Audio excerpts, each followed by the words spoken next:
So we're trying again. We are live. Um, and there we go. Click to expand. So we are live on Facebook. Just see if we can get any sound through. Get that on there. Hello.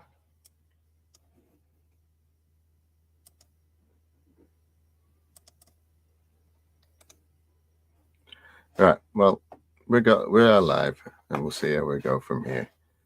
So, if there's anybody who comes and joins us, so we are here to do a live property Q&A to basically answer all your questions. Now, we could have times where nobody turns up, just as we are now, where nobody's actually viewing. Oh, one person's viewing. So people who are viewing, just come and join us. Use the same link as before. We've got 2 people now with us.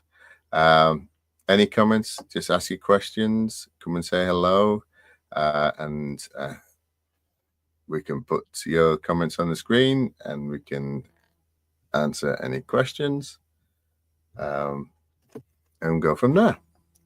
So, has anybody got any particular questions you want to ask about property? Anybody? I can see there's 2 of you there. You're not talking to me. So today we did a podcast shoot, self and Alice. Oh, there's Rachel. Hi, Rachel. How are you? Got any difficult questions this week for me? So we did podcast, myself and Alice, for the Property Legacy podcast, and we also did a particular question, which was all about whether you could get out of a 5-year mortgage deal and how you go about it and what it costs.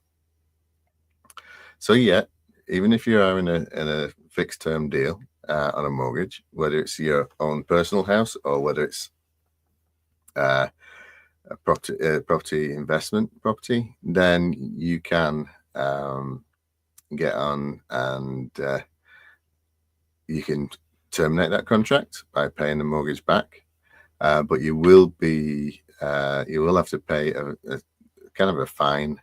So most mortgage companies will charge 3% of the mortgage amount if you break it within the first year of the 5-year deal. But as you move forwards to the end of the 5 years, it'll become less and less. So if it's in the 5th year, it probably won't cost anything. If it's in the 4th year, it probably costs 0.5%. 3rd year, probably 1.5%. That type of thing. So it's that type of system that they will use. So you're not fixed in and have to wait for 5 years. You can come out at any point, but you just have to take into account there will be a small fee to pay. Now, where this can be helpful is if the market grows very quickly. As we saw during COVID, you could still get out the mortgage and sell your property for a lot more money. And then it doesn't matter if it costs you a couple of grand because you've made a lot more money on your property. So it's a bit easier that way.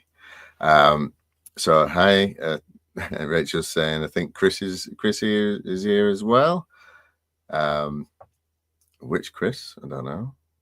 That'd be interesting. So we'll see where we go from there. Rachel, have you got any questions for me? Possibly not. Who knows? Let me just put something on Facebook.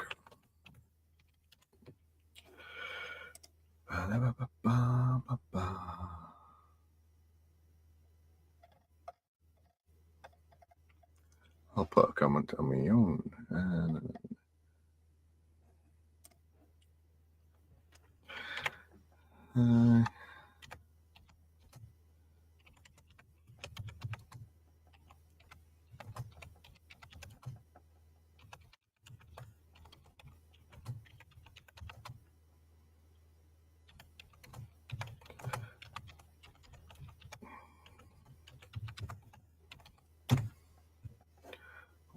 no spelling mistakes, I think. So, yeah.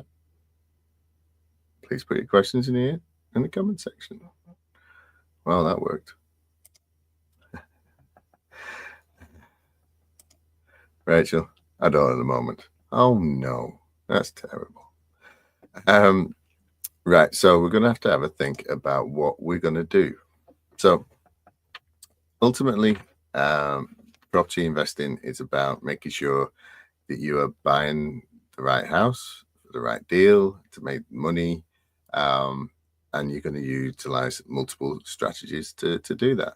Obviously, depending on how much information you know about property, depends on what kind of strategies would best work for you. So we were talking to Antonio, one of our clients today. He's just starting out and he's looking at for property in Liverpool, around about the £80,000 mark, £90,000 mark, that he can renovate and add value to it. And then he's looking to either rent out individual rooms like a mini HMO, or to rent out as a single let family. So we worked through our spreadsheets and we worked through how to actually analyze a deal. So everybody knows you can look at Zoopla and Rightmove and see what the asking price is, but you can also use Rightmove and Zoopla to look at house prices that have sold in the last 12 months, the last 5 years. And this is how you can get comparables as to what the market is doing at the moment, or what the market has done in the last 18 months to 12 months. And you look at that to assess whether the market value now is correct. And then you also look at what's for sale in the local area of that property on the market now, and see if there are nicer houses for the same price, or whether this particular property you're looking at is well priced for the state it's in, or whether it's a bit overpriced. So it's called checking your comparables, and you compare at least 3 that are for sale today, and hopefully 3 or more that have been sold within the last 6 to 12 months. That way it gives you a good idea of what properties are selling for in that area and are worth. But obviously, at the end of the day, it's only worth what somebody will pay for. So if you think it's not worth 80,000 and you want to put an offer in for 70, then that's perfectly fine. You put an offer in for 70, and what's the worst can happen? They'll knock you back, and you can revise your offer. So by utilizing the comparable system, you can assess the market value and assess the value of the deal.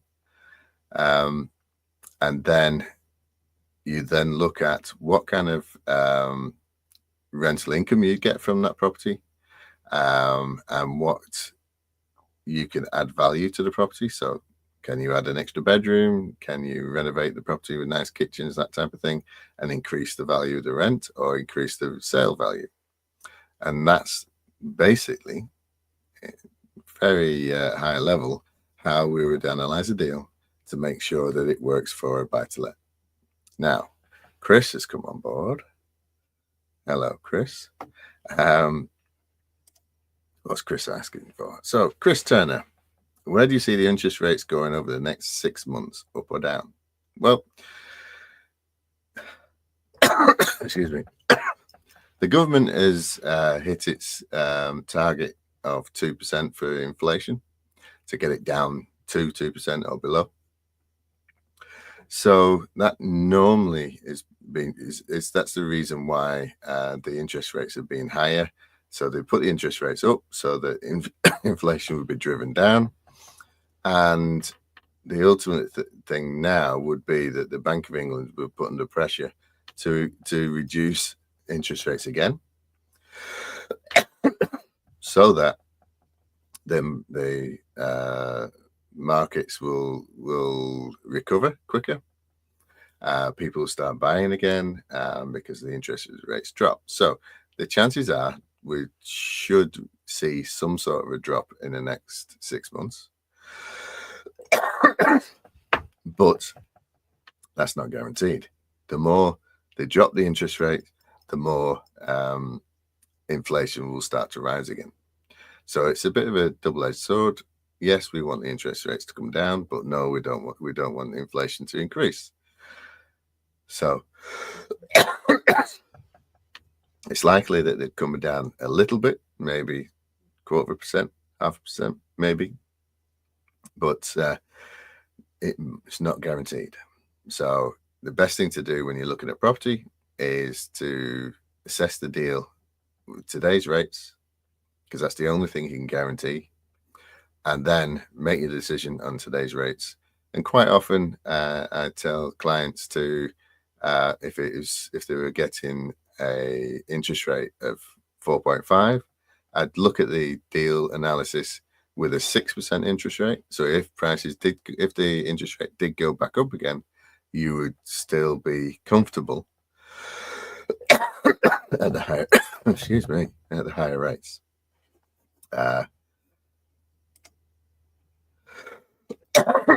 Hopefully that answers your question, Chris. Why do you think the mortgage is?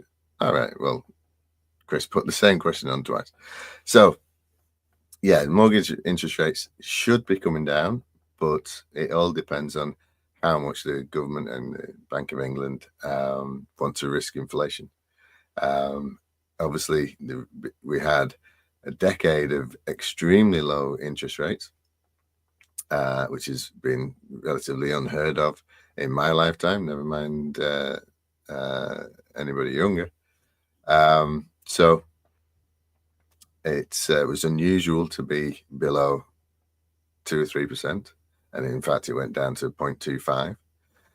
So what we're seeing now is more of an average interest rate, and if we can plan our deals on a 5 or 6% or even higher, it just means that you've got more area to cover yourself if interest rates change again, if inflation comes up again, because what the Bank of England won't want to do is repeat what we had in the last couple of years where inflation hit 10%.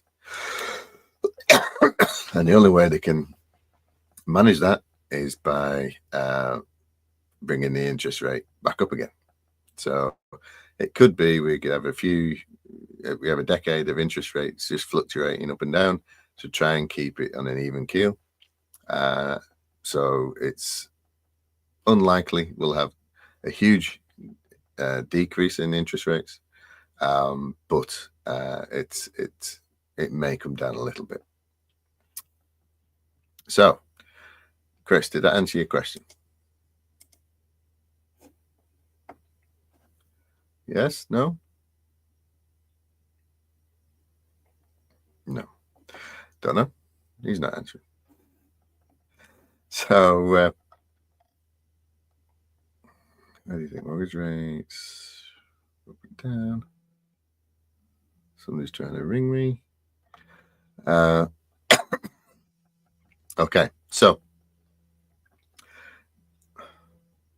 thank you, Chris. Yes, it did. Look. Did you also go and look at that property? Oh no, you won't have looked at the property at Whitby just yet.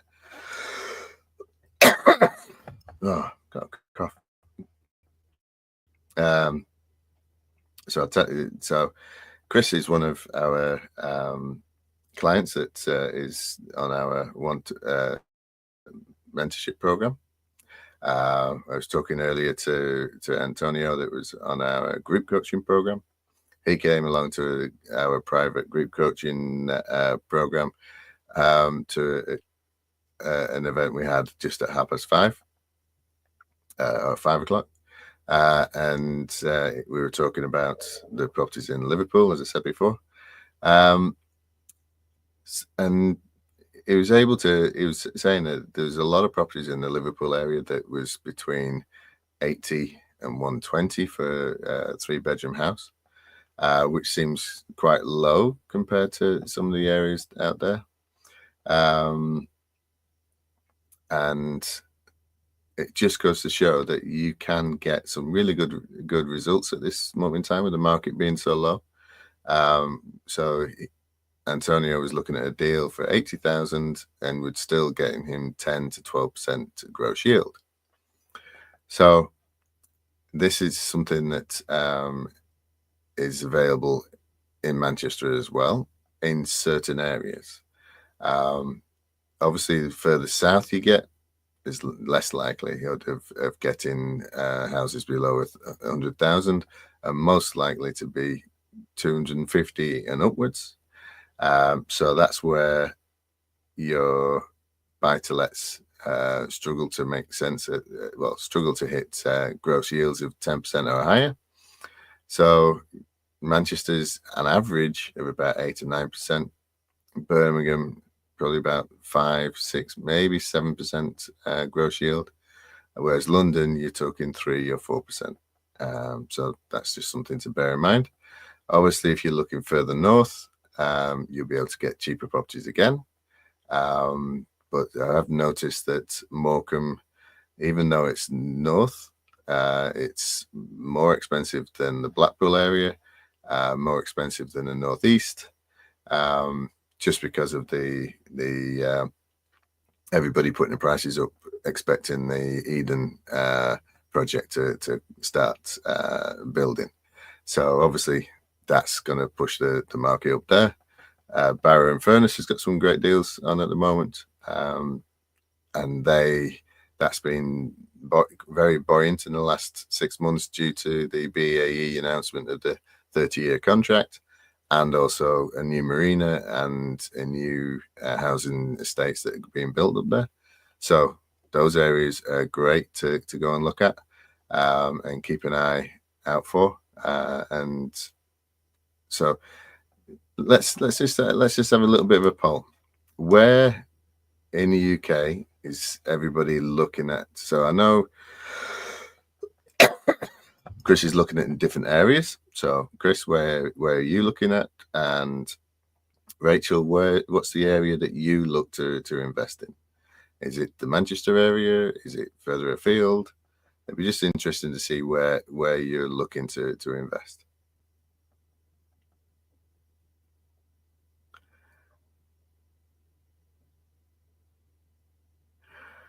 We've even got a thumbs up. Wow, that's good. Yeah, anybody want to answer? All right. So Rachel's saying, just checking other areas at the moment. Whitby still in the pipeline.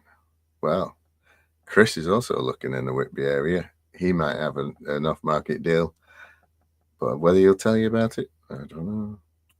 So it's not a bad flat, that one, is it, Chris? So that's a nice area you're both looking in the northeast. So what other areas in the northeast are you looking at? Is it Newcastle? Is it Sunderland? Or is it further south? Or is it actually going up towards the Scottish borders? Does anybody get any comments on that?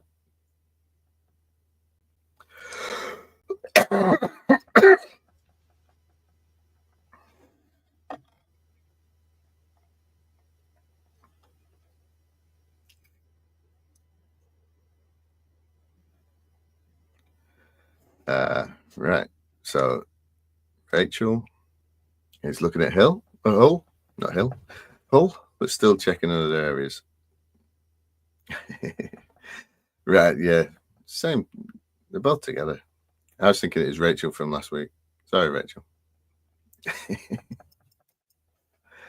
Now we've got somebody else that's joining us. So, how you? What the price is it like in Hull? Is it working okay? Chris is looking at Darlington, Hartlepool. Are you going any further south to Sheffield, or is that not really working out for you anymore?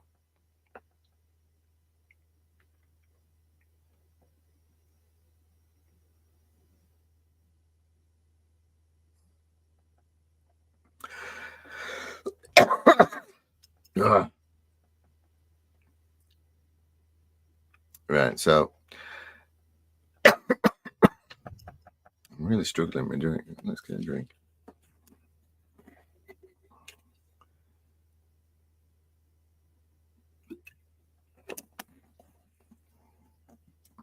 Sheffield and Barnsley.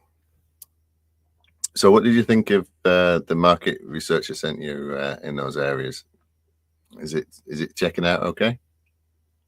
Or is it not quite the same kind of figures you're finding on Rightmove?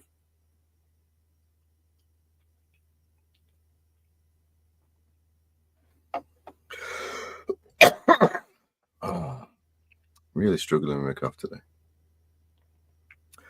We've actually got 4 viewers now. So anybody that's just joining us, we're here to answer any questions about property. Right, I'll check that, Chris. I'll check the emails I sent you just to double check. You should have had some information on the areas Sheffield up to Newcastle. I'll double check it after this meeting, but I'll get back to you soon. Yeah, so people who are just joining us, I'm Steve Potter, and we're here to talk about property. If you put any questions in the comment section on Facebook, then we can discuss and answer any questions. Up to now, we've been talking about the mortgage interest rates. Where do we think they're going to drop at any point? I think, as I said before, we probably will drop a little bit, but not a great deal. But, this is something that we'll have to wait and see. Who knows? The Bank of England and the government may drop it just to get the market going again, but we'll see. Excuse me. Right. Right. We'll try again. So, anybody got any questions? The podcast shoot we had today, I was just saying earlier, we did a couple of podcasts about how much prices have gone up in the last decade. So were you aware that in the last 10 years, the average house prices have increased by 70%, which is quite a lot. So this is why property is a good investment, because if that's your capital appreciation over a 10-year period, and then you look at the cash flow you're getting from that property as well, then you'd be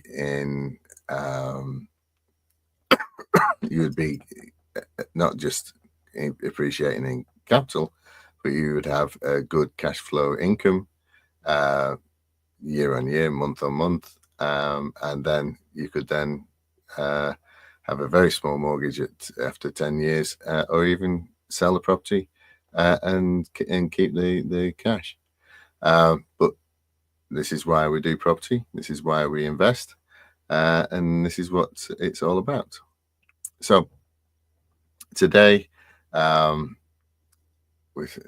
a few people watching but not asking questions. So what should we talk about? The market at the moment is very, very low. So in the Blackpool area, we have properties that normally have been around about 90 to 100,000 for a 3-bedroom house. Those properties are now down to about 70 to 80,000. So if you're looking for a good deal, Blackpool's a good place to go. Morecambe, Barrow is doing well, even though they've got signs of prices increasing, they're still low on the market.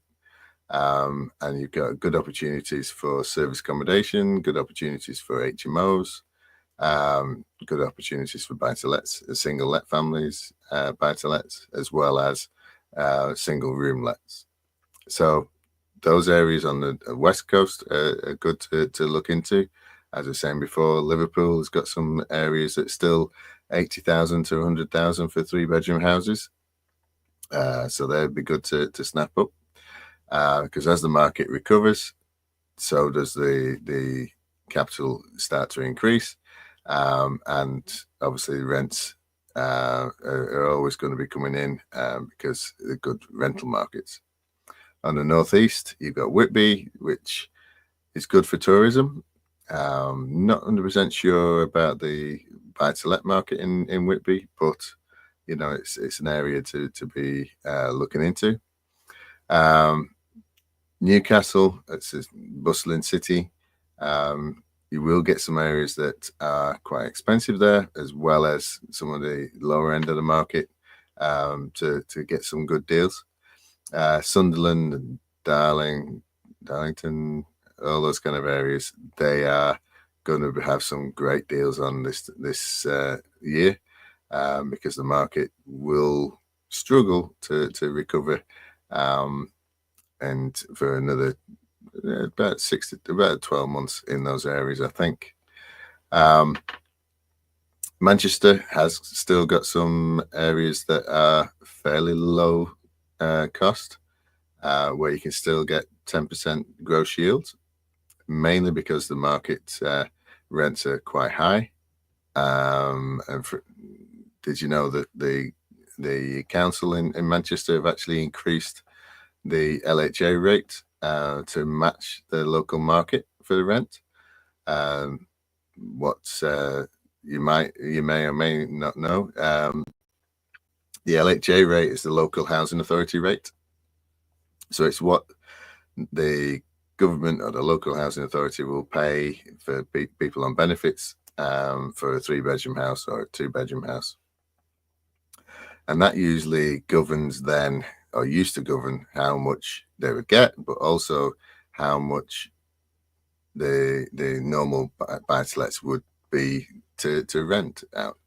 But as the market is dipped and interest rates on mortgages increased, so did the rates, the buy-to-let rate. The actual rental amount they're charging, that shot up. So in some areas, there's a big gap between what people on benefits are getting from the LHA and what they have to buy, what they have to pay for the rent. There's £200 or £300 gap there in a lot of areas.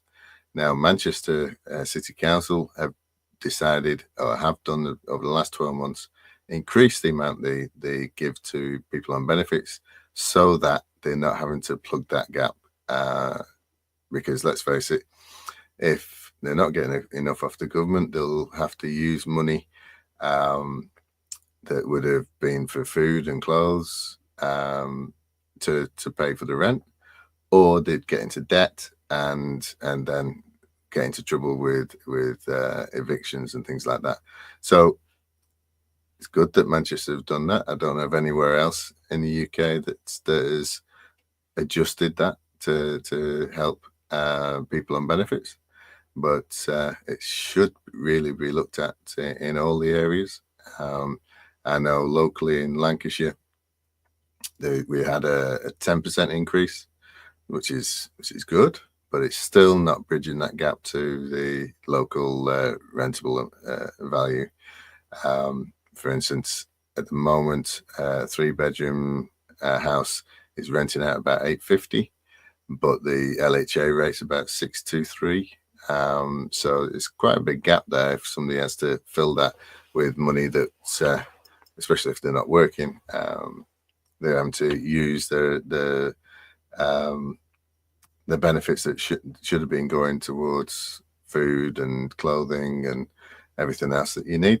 So it's something that hopefully things will change and councils will take that on board.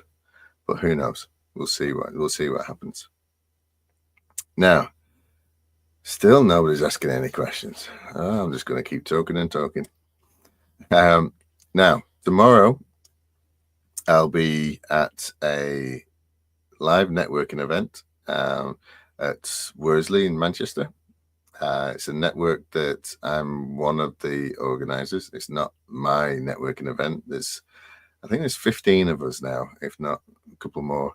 that put on this event in Worsley. It's at the pub next to the Novotel, just next to the Worsley junction of the M60. And normally there's about 40 to 70 people that turn up to that networking event every month. So it's really good for networking with people that are in the same point as you in the process of becoming a property investor, or people that got a lot more experience that you can get advice from, service providers. All these types of people are represented, from lawyers to architects to mortgage providers, brokers, you name it. There's somebody there that will be able to help you. So if you're in the Manchester area tomorrow, I think it's from about 7 o'clock. Come and join us there. It's on Eventbrite. Just search Manchester and Northwest Property Network, and hopefully see you there. So, we've got another question. What are your thoughts on buying a property, single buy-to-let or HMO, that has long-term tenants? Okay, so we're seeing this quite often where landlords are trying to sell properties with tenants in situ, and you have to be very careful, because say a landlord has a problem tenant and they've tried to get them out through a Section 21 or an eviction, but because that they haven't followed the regulations perfectly and got all the certificates in place and got everything covered, they keep failing to get the property back through a eviction. So one way of them doing this is to sell the property with a sitting tenant, and you would go along there thinking, oh, that's good, we've got a tenant in there, instant money straight away. But if it's a problem tenant, you don't want that. So it has its benefits, where you could buy a property and from day one after completion, you were earning money from rent. The issue you probably will find is the rents are not the going rates for that area. It'll be a lot lower because a lot of landlords forget to increase their rates every year. So you might find it's undervalued on the rent side. Also, if you're buying a property this way, you need to make sure that you have proper accounts showing that they pay on time. You would want to talk to the tenants, make sure that you have a viewing of the property, make sure that there's no issues. Quite often problem tenants wouldn't let people to go around the property.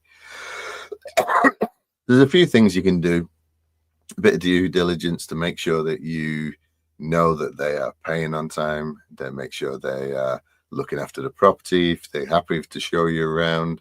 All these things are good things to look for. But I think, Sarah, that if they can't give you accounts, or the estate agent is struggling to get you a viewing, then I would stay well clear, because it's one way of a landlord just selling a bad problem, and you don't want to pick up a bad problem. You want to make sure it all works.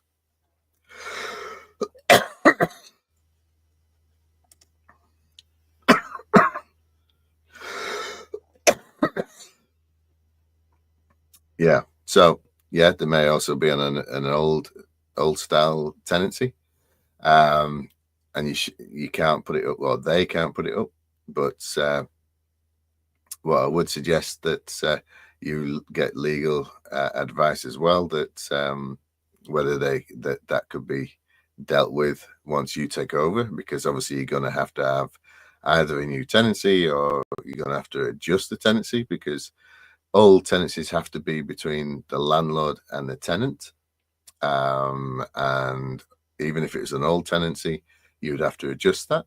You have to tell your tenant your name, address of your landlord to make sure that they know exactly who and where to serve any notices if they're leaving the property. So it's something to be wary of. It's another issue, another reason why you wouldn't want to buy a property like that. But if you do your due diligence and if they can show you got an AST in place, a 6-monthly AST ideally, and make sure that you've got accounts, then you should be okay. But it's happening quite a lot, so it's obviously an area that's an issue. We have sold properties before with a tenant in situ, but that made the property work well. So the tenant was the property was being sold with good tenants that were paying rent on time at a good rate as well. So it just depends on how it's set up. Did that answer your question, Sarah? Excuse me. Let's see what you say. So can you put them on an AST if they're on an older contract with the previous landlord? Well, I would suggest that you can. Obviously, you need to get advice from your solicitor about this to make sure you're not breaking any rules.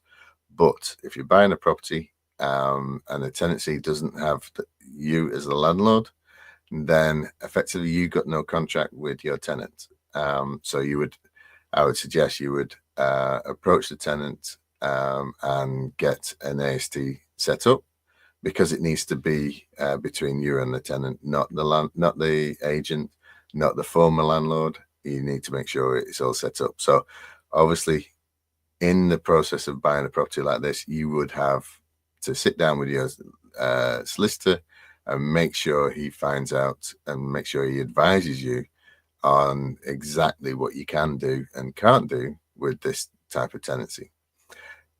If this is an issue, I would stay well clear. There's lots of deals out there. We found one. We found one client of ours. They were set on buying a particular property, even though it needed more. We had contractors go around, and their costings were going up and up and up through the roof, and it's a problem. And they got emotionally involved. But once we showed them there were other properties to look at, they readjusted what they were looking for. So, okay, yeah, Sarah, thank you. So, Chris has come back. Would you not be able to do something as an old tenancy may have come to become a periodic tenancy? It depends on what's the way it's been written. It all depends. This is why you need to get legal advice on any property you're buying. You make sure that you get full advice on every part of that deal. So yeah, you could find you've got an old tenancy that may have become periodic, but a lot of tenancies may have been written so that you have to renew every 6 months. The problems you get, it may have been written so that it was only for 6 months and didn't continue afterwards. It just depends on, in any scenario, the face value of that contract depends on how well it's written. Once upon a time, you could go to the post office and buy a tenancy pad, which basically had a pre-written tenancy agreement, and all you had to do was fill in the spaces. So if it was something like that, that really wouldn't stand in court these days. And you could end up buying a property with a tenant that doesn't pay you or doesn't pay you very much, and you wouldn't be able to do anything about it. So whenever we give advice, we always state that we don't give financial or legal advice, and you should always get your solicitor or your financial advisor or your tax consultant to give you the correct advice, depending on your circumstances, depending on the deal you're looking at, and depending on what's written on the deeds, what's written on the terms of the contracts. because there could be differences from lots and lots of different houses, and you just need to make sure everything's clear, and you're not going to come unstuck with it. So yeah, we can all talk about it could be this, it could be that, but at the end of the day, get your advice, make sure that you understand what you're buying, and if it doesn't sound or feel right for you, do not buy it. Just go and find another deal. There's always other deals to be found, especially when the market's low. So anybody else out there? So we've got Sarah, Chris and Rachel. We've got a fourth person, but we don't know who that is. Say hello if you want to, and then we can know who's watching us. One day I'll figure this out. Might have to change this to a webinar so I can see everybody, but at the moment this is where we are, and yeah, as things move on, we'll get better and better at this. So tonight we're supposed to be on for an hour, and we've got 13 minutes left. I think I might be able to get to the end of this. Now, some of you may know, some of you may not know, but I'm actually an author. I've written books in the past, and 2 books of mine are on Amazon. Both of them became #1 bestsellers when they were released in 2024.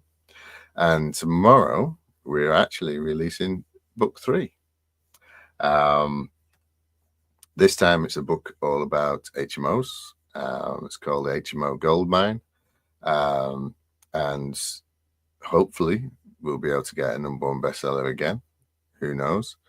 But it's just a next book in the series. And this year we're looking to release 4 books. Each one is a different strategy, and each one will have actionable, practical advice on how to use each strategy in real life.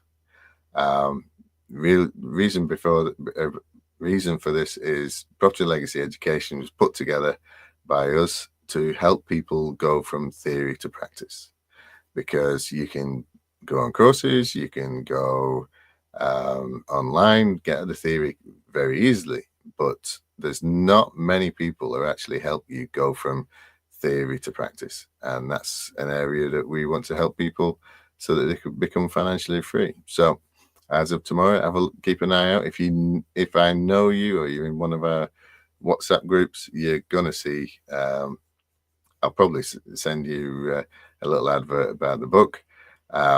So sorry before I'm sorry I'm going to bug you about it. I will only send one. I won't send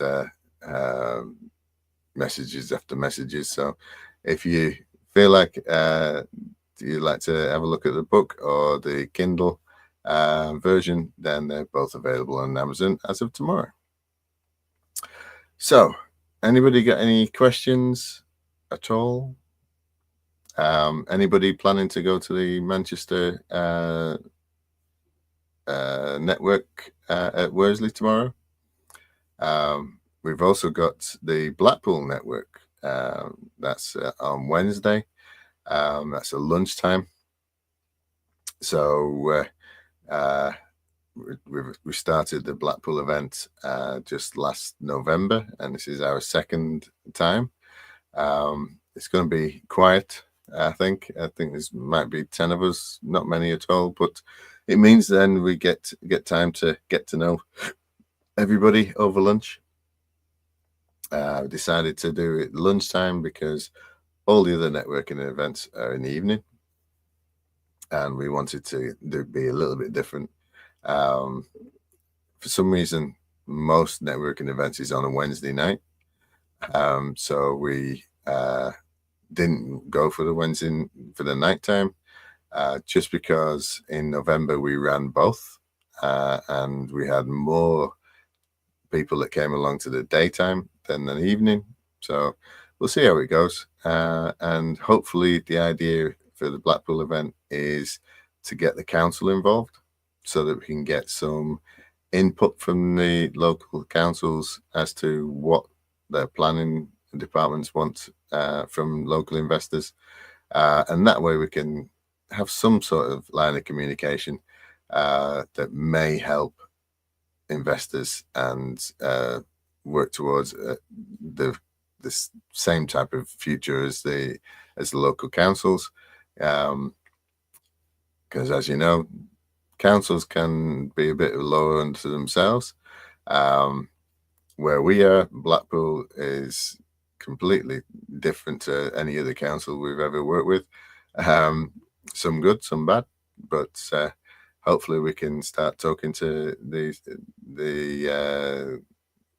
council and the planning departments, and might even get them along to a meeting or two to talk to investors, which should be interesting. So we'll, wish us luck on that, and hopefully we'll get there in that area.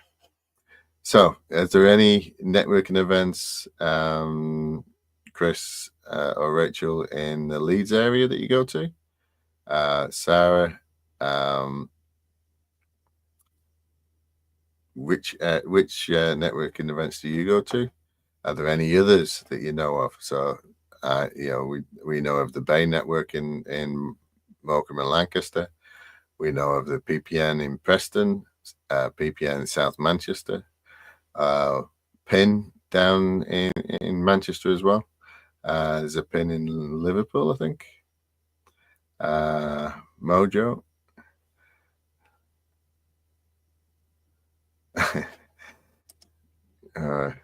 Hey, Steve, the link you sent me doesn't work.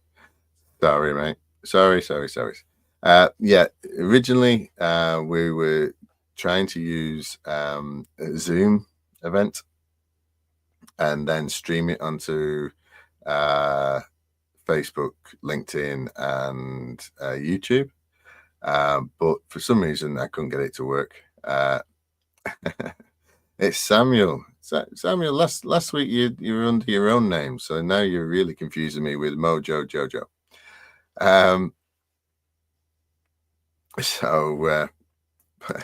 So yeah, Samuel. So yeah, the link we did have was to a Zoom, but for some reason it wouldn't allow us to connect it up to StreamYard to get it out there. So yeah, we had to revert back to what we did last week, and then the link from Facebook is the same every week. So we'll just keep it as this for now. But I was saying, Samuel, we may change this to a different format in the next couple of weeks and play around with the webinar so that everybody can be on screen and we can actually see each other, and then it doesn't look like I'm talking to nobody. All right, so Chris is saying he isn't going to any networks, but it's on the list to do. So the best place to look for networks is go and have a look at Eventbrite and just put Property Network Leeds or Property Network wherever you are, and it'll come up with what's available in the area, and just try them out. It's if you're not used to networking, can be a little bit nerve-wracking, but it's something that will help you make connections, help you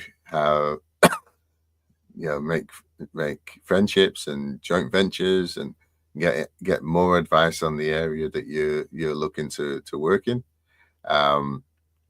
They may even have advice on where to look that you hadn't thought of. So it's things like that that networking events are really good for. Samuel, are you thinking of doing any networking down in Reading? I think it'd be good to go, even if it's just for to chat and speak to new people that are already property investors. It'd be interesting just to see what happens. To be honest, there's usually quite a lot of networking events in and around the country. Some people travel a long way to go to a networking event. So I think PPN and PIN, they have networks all over the place that meet every month. But they can be £20 to £25 a session, whereas there are free networking events. The Bay Networking, Morecambe and Lancaster, that's still free. Our event in Blackpool is £15, but that's because you get your lunch. The Worsley networking event, I think, is £7 just to cover the costs and a few nibbles. But yeah, the cost for networking and different events around the country change all the time. Right, we're coming up towards the end of our hour. Has anybody got any last minute questions that they want to talk about? Anybody at all?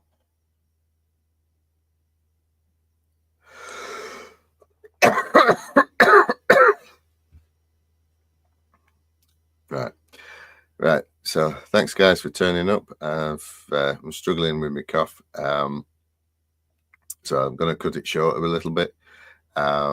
Normally, I would have gone on a little bit longer, but hopefully next week I'll feel a bit better and finally get rid of this flu that I had over Christmas. Hopefully, I'll see you all soon, and thanks for giving me the time. And if I see you out networking, say hello. Thanks. Bye.